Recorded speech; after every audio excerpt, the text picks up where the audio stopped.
For the tribesmen last night, and that's a clean sweep in their opening 3 games of the campaign. Bernard Flynn, let's just go back again to that Monaghan-Tyrone match we were watching there a few minutes ago. Jimmy McGee certainly enjoyed it, there's no doubt about that. He got a good match. He did, it improved that it went on. It was flat earlier on, sort of a lot of space, which you wouldn't associate with Tyrone Monaghan sort of games over the past, but definitely it improved as it went on. Tyrone should have been ahead at half-time, definitely. They wasted a lot of possession in the first half, and Monaghan hung in there bravely, there's no doubt about it there. And there was a method in the Monaghan madness, bringing it to Enniskeane, the furthest part from Tyrone, down there on the Loud border. So I think that worked to their advantage. A tighter pitch, the atmosphere was a little more suited probably Monaghan, I'd say, but definitely they're also doing a bit of work on Clonus and fairness as well. They are, as well as that, but I'd say definitely a huge, there won't be many more important wins for Seamus McEnany. This was huge. Every time Tyrone the pass asked questions, Monaghan have faltered. So big win, 2 points in the bag, and 2 points out of 6 is a big difference to Tyrone's none out of 6. Tyrone will be frustrated by the fact that, as you said there, they played probably the better football in the first half, but Tommy Freeman's goal was crucial.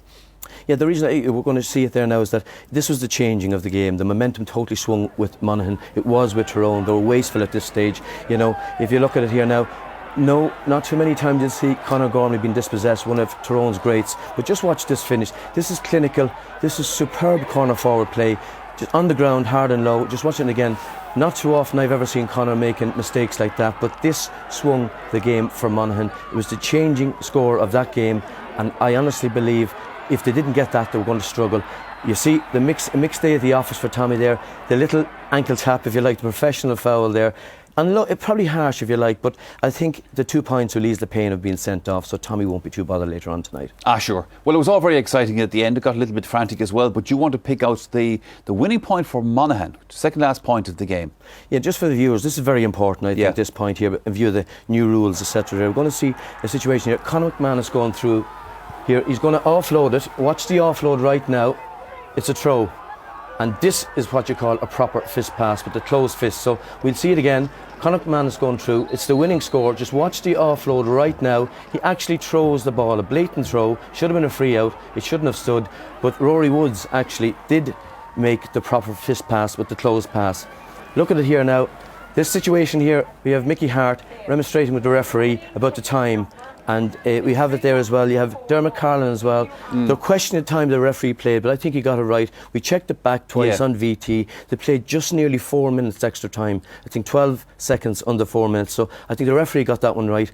Not Mickey, we're not picking on you again there, but definitely the hand pass was harsh. But the time, I think the referee got it right. Quick word on Cork and Galway, which we saw a report on there. Yeah, I seen the whole match late last night on its entirety, and Cork looked always in control. Joe Kernan would be thrilled with the effort he got from Galway. They never stopped trying. They kept going. They worked seriously hard when they hadn't got the ball. But some of Cork's play at times was powerful, brilliant. I think bringing O'Connor out from corner forward, centre forward, and Pierce O'Neill at midfield was awesome. So Cork, work in progress, going very well, and Galway will take a lot. The only thing is that Armstrong's injury and Nicky Joyce being injured, a big blow to them. But a good match, a very good match, enjoyable game. OK, Bernard, we have another break to take here on Sunday Sport. Now, when we come back, it's Tip and Kilkenny in the Allianz National Hurling League and the implications for the GAA on the loss of those big rugby and soccer events. Back again shortly. And you're welcome back again to part 3 of Sunday Sport. It's hurling up next here on the programme. Now, Declan Ruth is here with me in studio, and I will be talking to him a little bit later on. But today's added fixture was Tipperary and Kilkenny at Semple Stadium. Now, both counties there at the third time of asking. The fans were there for free, and Ger Canning was there for us.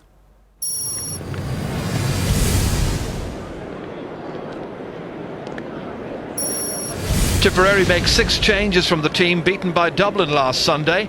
Brendan Cummins returns in goal. Midfield is now Tom Stapleton and Shane McGrath, while the half-forward line is completely changed and shows John O'Brien back at number 12. Kilkenny have 3 changes in personnel. John Tennyson comes back into the centre of the field, while John Mulhall and Owen Larkin start in the forwards. Noel Hickey and Derek Ling are included among the subs.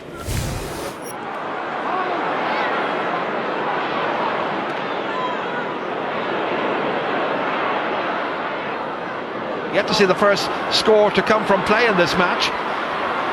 Doesn't quite come here, however, because again the backs are on top, and it's Pádraig Mara who gets it away down the field. Willie O'Dwyer now. Needing 2 touches. Back in once again to Michael Rice. And Michael Rice slings it over the bar, and that's the first point to come from play. It's for Kilkenny. It ties up the scores with nearly 11 minutes gone in this match. Good shooting by Michael Rice, who really had a fantastic year last year. Kilkenny back into the attack again. Michael Rice, who got that point from play a moment ago, in the thick of the action here against a couple of Tipperary players, and one of them is Brendan Maher in that white helmet. Leaves it there. Rice again, head down, making progress. Tennyson comes onto it, and John Tennyson knocks it over the bar. Good point for Kilkenny. They go in front by 3 points to 2. So 2 points in a row coming from play. Good approach play by Kilkenny. Back into the middle of the park it comes again. Pressure on Tyrrell this time. JJ Delaney coming across to help out. Lark Corbett picking it up for Tipperary, feeding it across here towards John O'Brien, and the Toomevara man puts it straight over the bar. Good score by John O'Brien, and that's Tipperary's first point to come from play. Puts them 2 ahead. Neat play here involving Lark Corbett and John O'Brien. Good anticipation by O'Brien. Great shooting. And that's caught superbly by Paul Curran. Tipperary looking for an opportunity to get into the lead again here. Owen Kelly coming out, foraging, looking for support. Picked up here, and racing through the centre is Shane McGrath. And McGrath can put this one over the bar and gives Tip the lead again by 6 points to 5 in front of an attendance of 20,254. It was a terrific run through the centre here by the Ballynahinch player, and that'll do his confidence a whole lot of good. Stepping in to take it is Michael Rice. 3 men inside waiting for it. Larkin breaking it down as far as Fogarty. Goal chance, and the goalkeeper does well. And it's Paul Curran who somehow miraculously manages to get it into his hand, then kick it away out of danger, and that should have been a goal for Kilkenny. The veteran goalkeeper stopping Aidan Fogarty's shot here, coming out smothering it, and immediately after that, just watch, and somehow the number 4, Paul Curran, managed to get it into his hand. Touchdown by John Tennyson this time. Benny Dunn picking it up. He's becoming a little bit more influential. Shane Marr. Noel McGrath trying to take it in his stride. Might come yet for him.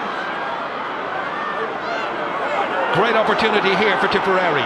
McGrath fed back here. Once again, Owen Kelly! Back of the net. That's a brilliant goal. Opening goal of the game for Owen Kelly. In injury time, the end of the first half. It's 1-6 to 6 points, and it was Noel McGrath fed it back to Kelly. That was a brilliant shot.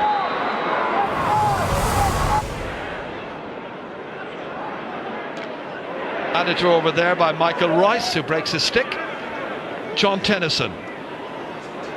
John Mulhall again here, and John Mulhall swings it over the bar. Good start to the second half for John Mulhall. That's his second point, and it's 1-6 to 7 points. Big one down. Jackie Tyrrell this time leaving it to Lark Corbett, and Corbett in the clear. Look at his pace, look at his skill. Might have got a goal. He gets a point instead. It's his first of the match. Lar will be happy with the score, but disappointed it wasn't a 3-pointer. He certainly had a goal in his mind here. Look at the pace. Wonderful penetrating run. He went for it. Forward by Michael Rice as far as Owen Larkin. Dispossessed by Pádraig Maher initially. Reinforcements arrive, and it's John O'Brien who helps out. Cut out by Canis Hickey. Swept across here to the wing-back Tommy Welsh. Has a go himself. Big distance out, comes off the post, but drops over the bar. Well, he deserves a score. First point of this year's National League. He's been playing brilliantly.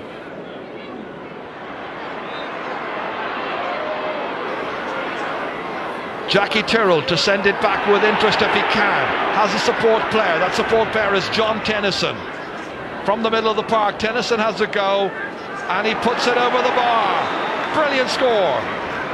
And he makes it 1-9 to 10 points. A 2-point game.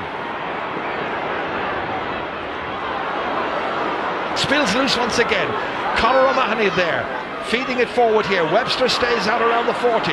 Hand passed out there as far as Shane McGrath. Takes off. There are 3 men from Kilkenny after him. They can't get to him. That's brilliant. Super score by Shane McGrath. Second of the game. 3 were after him, but McGrath had the pace and McGrath had the shot and the finish. John Mulhall goes after it, very near the sideline, kept in play. Pádraig Maher hasn't really put a foot astray.